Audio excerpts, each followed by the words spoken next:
امن میں رہنے کا ذریعہ ہے۔ احادیث میں استغفار کے بہت سارے فضائل بیان ہوئے ہیں، ان میں سے 3 احادیث درج ذیل ہیں۔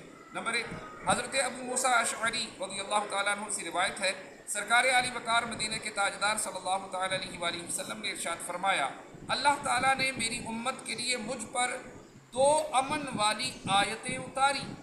ایک، وَمَا كَانَ اللَّهُ لِيُعَذِّبَهُمْ وَأَنْتَ فِيهِمْ، اور دوسری، وَمَا كَانَ اللَّهُ مُعَذِّبَهُمْ وَهُمْ يَسْتَغْفِرُونَ۔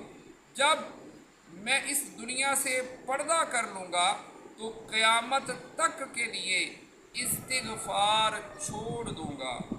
حضرت ابو سعید رضی اللہ تعالیٰ عنہ سے روایت ہے، حضور سید المرسلین صلی اللہ تعالیٰ علیہ وآلہ وسلم نے ارشاد فرمایا، شیطان نے کہا، اے میرے رب، تیری عزت و جلال کی قسم، جب تک تیرے بندوں کی روحیں ان کے جسموں میں ہیں میں انہیں بھٹکاتا رہوں گا۔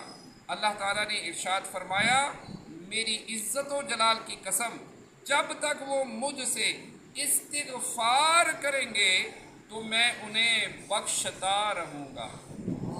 حضرت عبداللہ بن عباس رضی اللہ تعالیٰ عنہما سے روایت ہے، رسول اللہ صلی اللہ تعالیٰ علیہ وآلہ وسلم نے ارشاد فرمایا، جس نے استغفار کو اپنے لیے ضروری قرار دیا تو اللہ تعالیٰ اسے ہر غم اور تکلیف سے نجات دے گا اور اسے ایسی جگہ سے رزق عطا فرمائے گا جہاں سے اسے وہم و گمان بھی نہ ہوگا۔